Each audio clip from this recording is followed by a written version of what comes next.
Order, honorable members. And I want to repeat.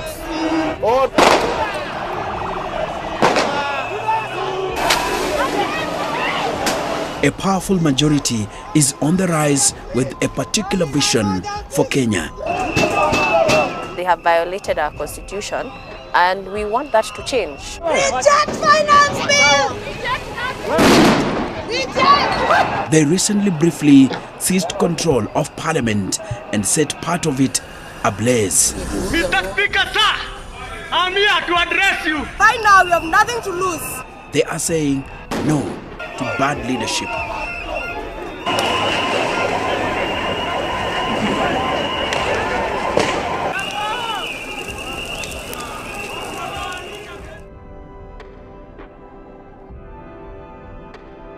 I concede, and therefore I will not sign, and it shall subsequently be withdrawn. And the lie persists, Mr. Speaker. It was a revolution that was first ignored by those in power. Some of the photos that we were seeing out of the streets, They thought it could not happen, that they do not belong to this country. but it did happen here in Kenya. I am a photo expert, Mr. Speaker. This is the Gen Z revolution.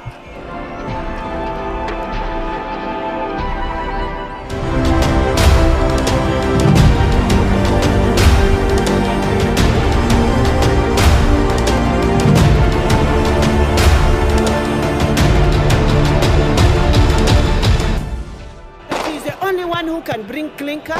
He's the only one who can do cement. Nairobi City is known for being the administrative and political center of Kenya. While the president has the mind of his own, it is this house that dictates. Whatever happens in the capital greatly affects the East African nation. How can we face such a crisis, Mr. Speaker? Up to this particular point, I don't know what the Inspector General thinks. I don't know what is the challenge. We gave you the entry. We are going to show you the exit. Mr. President! Mr. President! Watch us!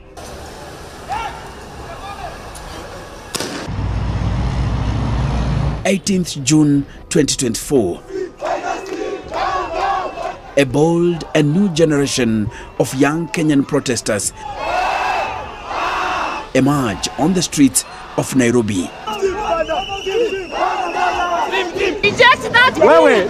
Reject! They are mostly young men and women willing to die for good governance.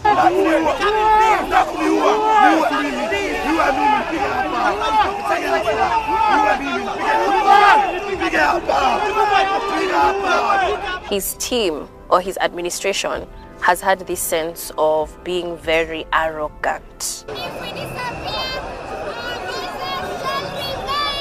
What started as anger on TikTok and X and other social media platforms morphed into a revolt. The question is, if the president or if the members of parliament decided that they are not going to debate this finance bill, from today onwards, are the youths, are the people on the streets going to stop? Are they going? Will they go home? I don't think so. I think the finance bill is just a trigger of our population and people who are very angry and continue to be very angry. One, because of even the lies. This is Shakira Wafula. Finally, Nice Shakira herself. Ndio mimi. Parliament, Tutafika. Na tulifika. She's a fitness coach. I do personal training, some group classes for gym, but I'm also currently pursuing a degree in exercise and sports science. And this is Joshua Okaya, the president of the Kenya School of Law Students' Council. My name is Joshua Okaya. I am a lawyer. They were among thousands of people who were on the streets of major cities and towns in Kenya. They are against the government's efforts to increase taxes to help pay Kenya's huge foreign debt. the finance bill of 2024. What was in it that made Kenyans angry? You know, if you look at the finance bill, and I think what hit us the most was the fact that the finance bill was adding a 16% tax on bread. Bread, mukate. Yeah, something that was initially 0 rated. You know, bread, mukate ni kitu. You know, mukate is just like a representation of the normal food, common food, common mwananchi. It's a rebellion not led by politicians and with no identifiable leaders who can easily be isolated, intimidated, bribed, or co-opted. Our movement was and is amorphous, all right? You don't know where it comes from. You don't know where it originates. Really, that was the design. And what I can say is that all the Gen Zs was leaders. Everyone was a leader in their own capacity. So there was no one who was like a figurehead in this mobilization? Yes, and that's why you see the term leaderless, faceless, tribeless coming up. Because I think that's also confusing for the current politicians, because they're used to, if something comes up, there's somebody specific behind it. Not just specific, but Raila did. Exactly. And in fact, Raila, if you check at this time, I think he only spoke once when this young lady referred to him on video, and he said he's a proud father. And that's all he said. So for us, it came from a point of rage, from a point of being tired, from a point of knowledge that as a country we are capable of so much more. But these people in politics have like laid a fence hindering us from moving on to the next level as a country. Generally, it's misrepresentation. It's leaders forgetting why they were voted in. It's the rampant corruption. It's the fact that people are passing bills that they have no clue what they entail. They are not reading these documents. They are just basically following party leadership and party direction. So it was a reminder to leadership as to what they're supposed to be doing in that house and to respect the power of the people. So what do you want? If someone asks change. you, what do you want? A change. Government to change. They need to change their behavior. They need to have accountability. We need leaders of integrity. Those who have cases against them to drop off. Offices that are unconstitutional to be removed. For them to follow court orders. There are so many things that they have done that they have violated our constitution. And we want that to change. It's a disgrace that it has continued for this long.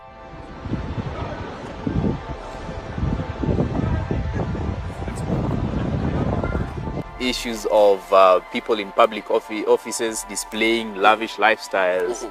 And of course, you know, they are just giving those, you know, funny statements before our own eyes and telling us how expensive their watches are, their belts, their shirts and everything, you know, and telling us how they go to expensive dates and expensive tours abroad.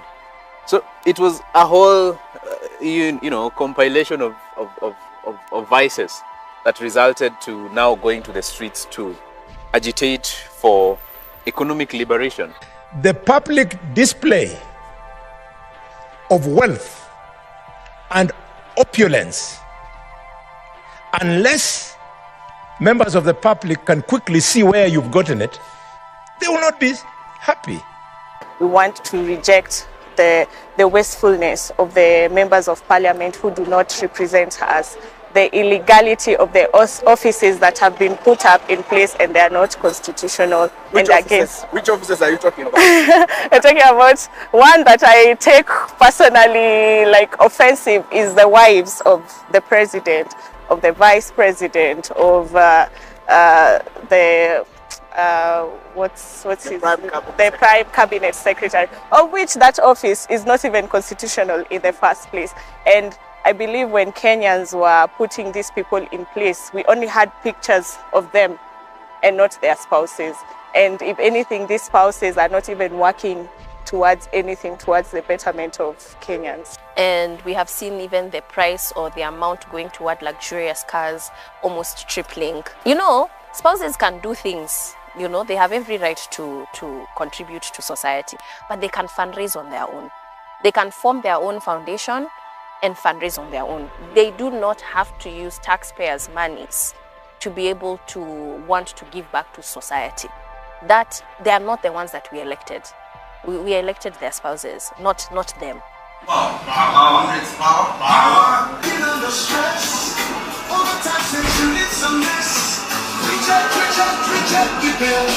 It is organized through the public square of contemporary youth communication and engagement, social media that cannot be easily manipulated.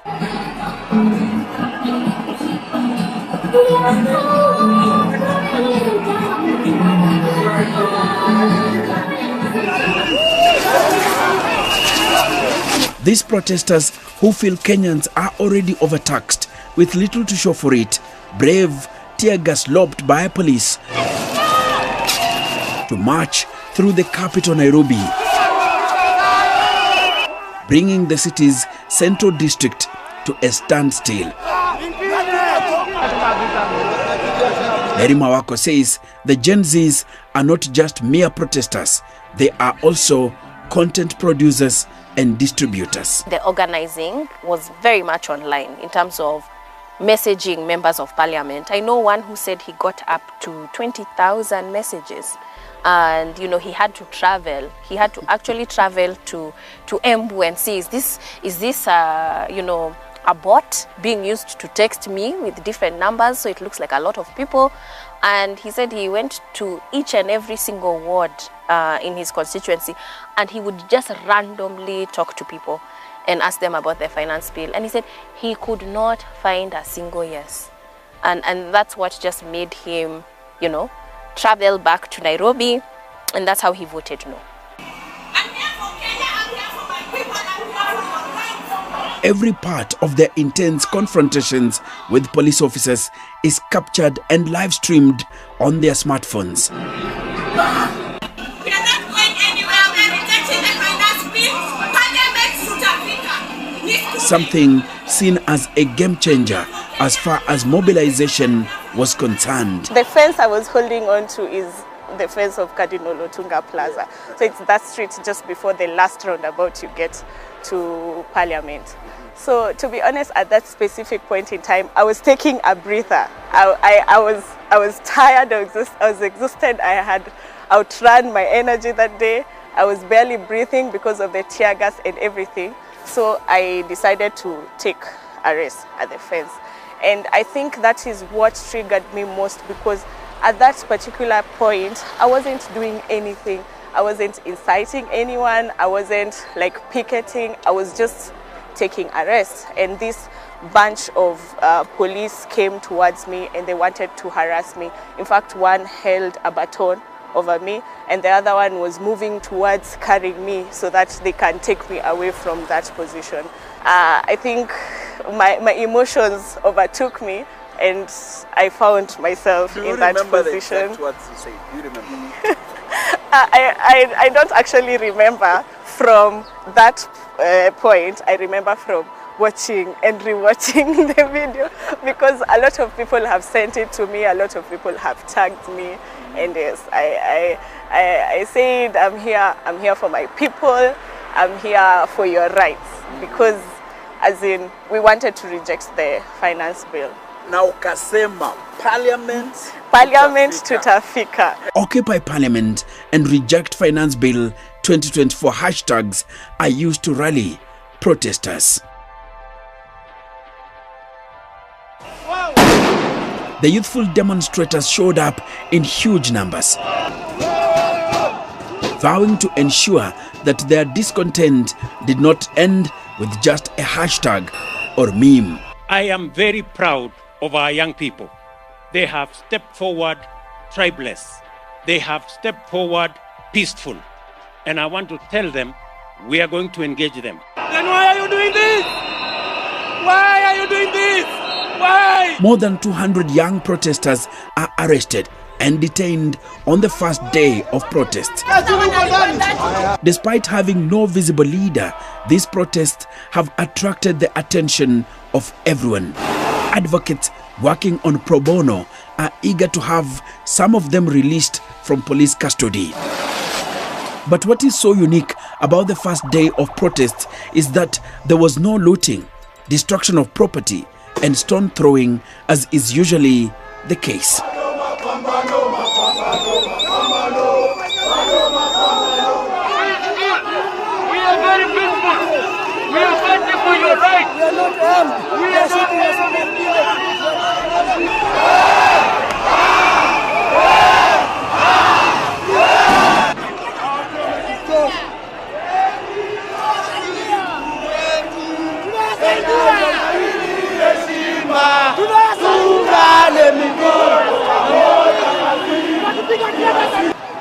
Several hours after demonstrators had been mobilized, the presidency would appear to bow to the pressure. Scrapping some of the bill's most contentious provisions, including a proposed 16% value-added tax on bread. Other proposed taxes to be removed include ones on cooking oil, mobile money services, and on motor vehicles, which critics say will have hit the insurance industry. The government had earlier defended the tax hikes, which had been projected to raise $2.7 billion. It shall not be possible to deliver services, to build roads, to build schools without generating revenue for the country, Honorable Speaker.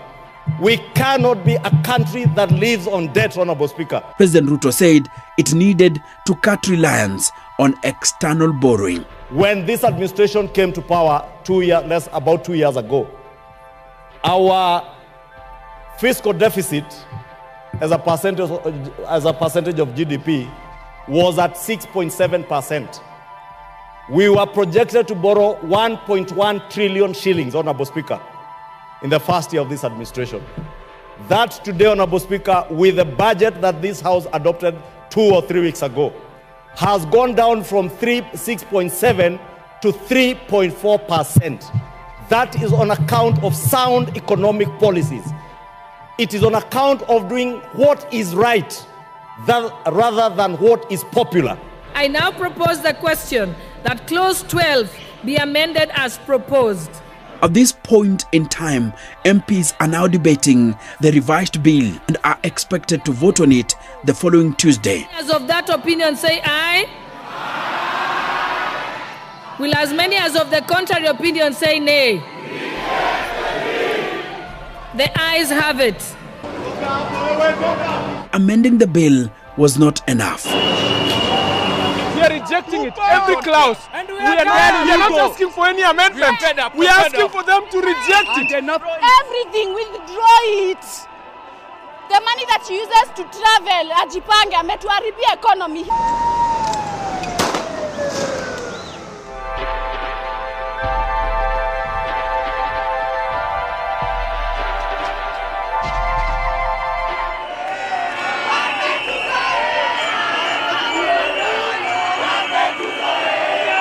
Day 2, Thursday, 20th June 2024.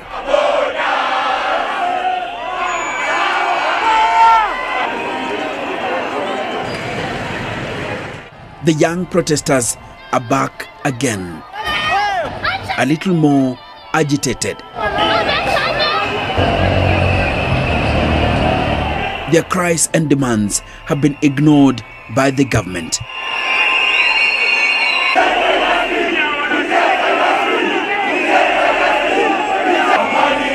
Instead, those in power have been mocking them, some legislators even calling them idlers. As you say, one of the people that we saw came out loudly was a Baringo woman representative. Yeah. She said that Gen Zs were idlers. And that is why you had all the time on the streets. From where you sit. How true was it? And those statements, what impact did they have on the protest that followed? You know, when someone says you are an idler, it basically means you have nothing to do. You have no work to do. And it's true, we don't have work. And that is one of the reasons why we are going to the streets. We actually like to tell them that we don't have work. We are idle. All right? Many people are unemployed. Many people are unemployed. If they could employ all of us as we speak, and our employers decide that everyone has to come to work, no one will go to the streets. These are some of the problems you're facing. Unemployment. They're saying it as a joke, thinking that, you know, they're gonna get favor from the older generation that we are just idle. He had two things to do. Number one, start a new Kenya. The way he was saying, start a new Kenya. Anything that was done by Akina Uhuru, Akina Kibaki, Akina Moi, you did not need to have a script that looks like them. You needed a new script for Kenya. Honesty. Corruption must go completely, because God is very angry on corruption. Very. This thing of just taking money, you know, take and you wonder, did you just do this with this money? And why is it just bomokering in one day? And we just move on. You say maintenance will come. That one needed to have gone. It was a testing day for how the protesters can maintain pressure on legislators and the government to drop the bill. The battle between the police and protesters intensifies. The police are becoming more brutal.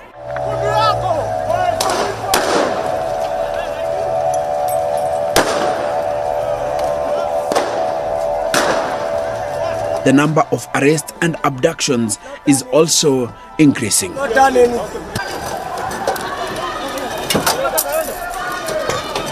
But those on the streets are unrelenting. How can Ruto recover?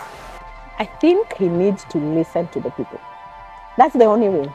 He needs to calm down. You see the way people are telling him what? Ashuke. He needs to shuka. But for me, I think, is he the kind of person who's going to listen to anyone? Someone said that he advises his advisors on what to advise him about, something like that. I don't know what it will take for him to listen to the people, because that is the only thing he needs to do, listen to the people, and for once, just decide that he is actually a servant of the people.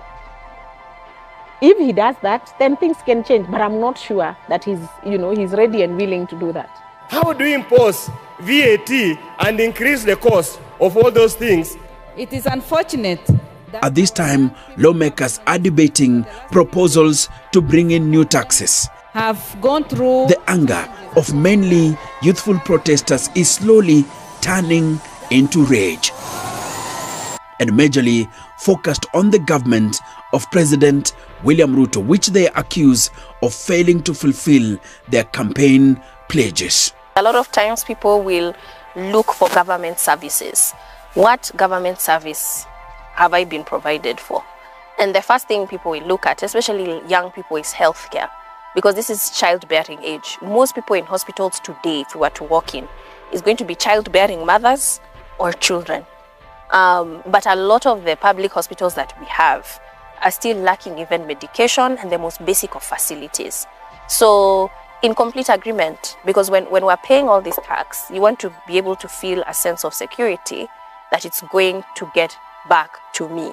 We're not seeing that in the public. But it is the killing of Rex Masai by the police that changed the face of protest.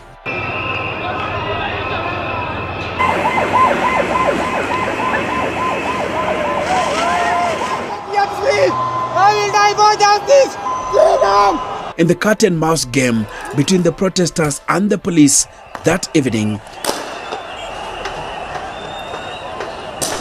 this police officer in civilian clothes is captured in a mobile phone camera video firing live bullets at this crowd that was running away. Uniformed police officers were chasing them, lobbing tear gas canisters in their direction. But it was a bullet fired by this police officer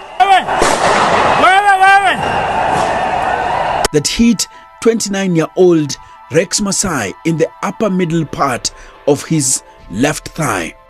They had the sound of a what?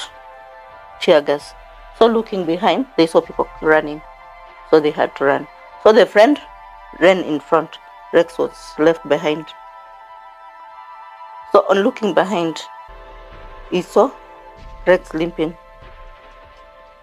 He tried to come back, but a policeman threw another canister. So he first ran for his life, then went to somewhere where he could see Rex. So on seeing Rex seated somewhere and bleeding furiously, he had to come out. According to his parents, Rex Masai had found himself in the midst of protests after leaving work that fateful evening. It was so brutal. Whoever gave an order was shoot to kill. I bet maybe he's not a father, or who ordered shoot to kill somebody with no weapon. That was not a father. Rex would bleed to death with the police standing nearby, refusing to attend to him even as he battled for his life. He went to a policeman who was just standing somewhere. He asked the policeman, please help me, this is my friend. We take him to a facility where he can get first aid.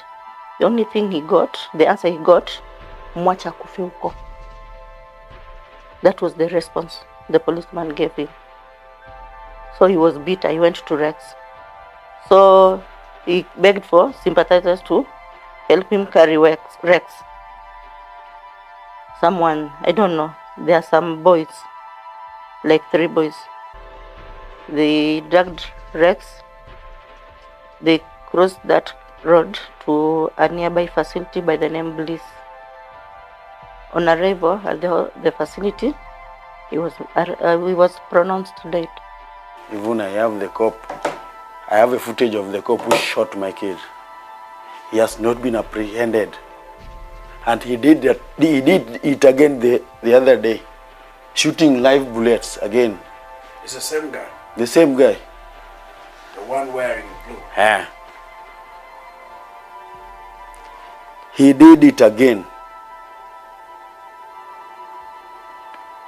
I think one of the maybe bloggers,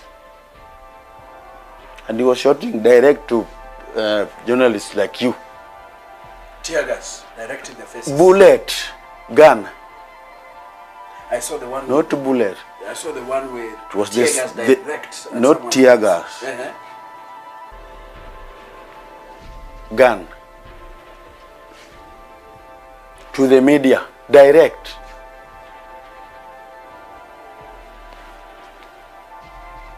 And when and actually, according to the reports out there now, is that it's not the first time that he's doing so. He has been doing the fucking idiot is free, walking, eating. Those kind of things make me very bitter. The guy's not everywhere. He's been posted everywhere with the family, and he has not been apprehended. Ajai shikwa. Tuambiwa ameshikwa.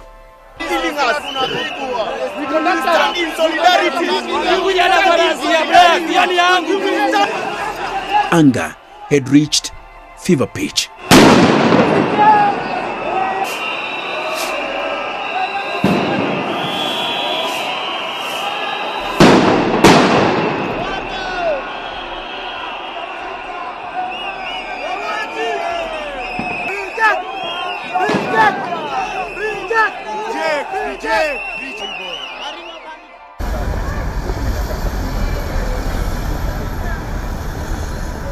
Tuesday, 25th June 2024, the day of rage.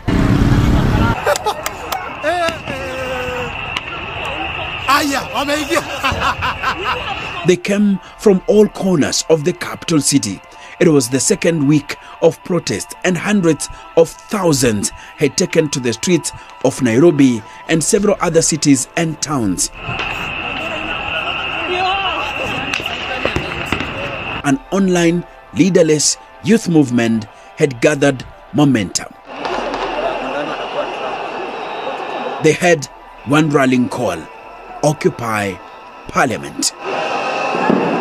In the history of the country, have we ever seen what we saw in the last 2 weeks? Absolutely not. Absolutely not. I've not slept for the last 2 weeks. It's been difficult to sleep because we're in a state that we have never crossed. It's completely uncharted. A lot of countries, even something like that to happen at Parliament, they actually break into civil war. There's countries that become unstable because of people rising. And you know me, I like sitting behind. Then it's a very interesting place because you're able to see everything, what is happening. Very well, you try to the last seat behind. So I'm seated there and I can hear firimbi. And I'm like, you know, in Parliament you don't hear that firimbi. Even if people are demonstrating. Yeah, outside. You'll hear, yes, when they are closer. So it means they are just around the buildings. So I'm like, hey. On this day, parliamentarians were voting on the controversial Finance Bill 2024, which they wanted dropped. If passed, it will only require the signature of President William Ruto to become law.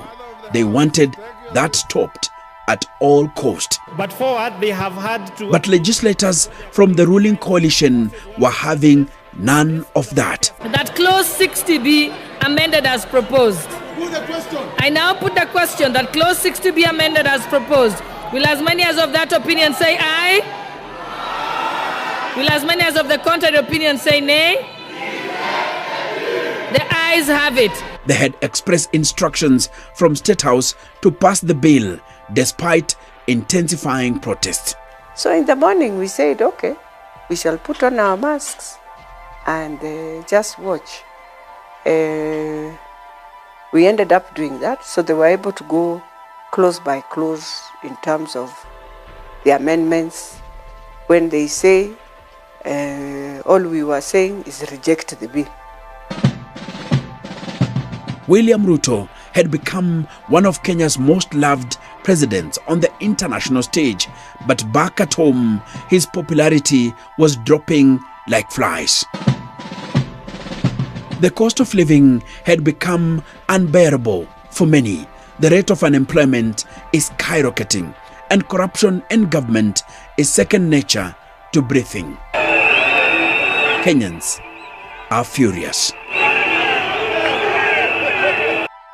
And then we must have some sense of asking ourselves, because it is something that is absolutely not in our mind, that when you hear the country pushing, what is Parliament supposed to do?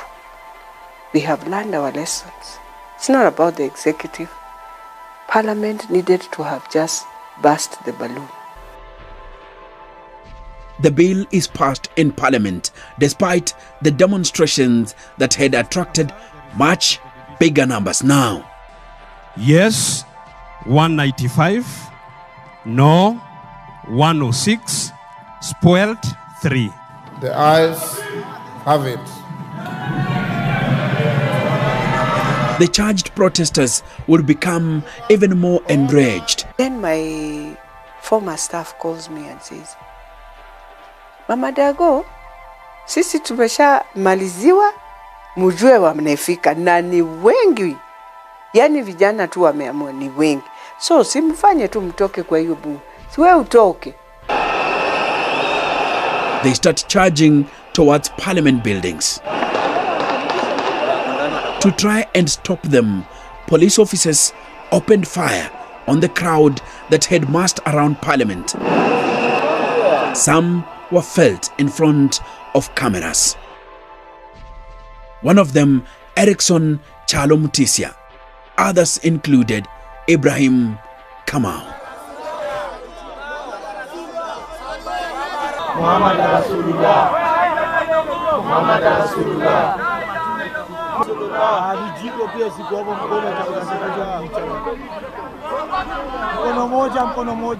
No, this was actually an extrajudicial killing. He was unarmed, he was just protesting for his rights, and he was murdered by the police. So we had to bury him and say goodbye to him. His life was cut very short as a very young man, who had a great future, only 19 years old, and was murdered by the state. Despite police cruelty, they march on, breaking into the parliament compound. In a 2-hour assault, protesters smash windows and eventually make their way into the chambers in unprecedented scenes, leaving parts of parliament badly damaged. Mr. Speaker, sir, I'm here to address you. You must go. Ruto must go. Kwapa na hatuendi. Kwapa tunalala huku na hatuendi. We don't fear you guys. You hypocrites. We don't fear you. Mr. Speaker, we don't fear you. Tuko ndani. We stomped inside. Some even set part of the main building on fire.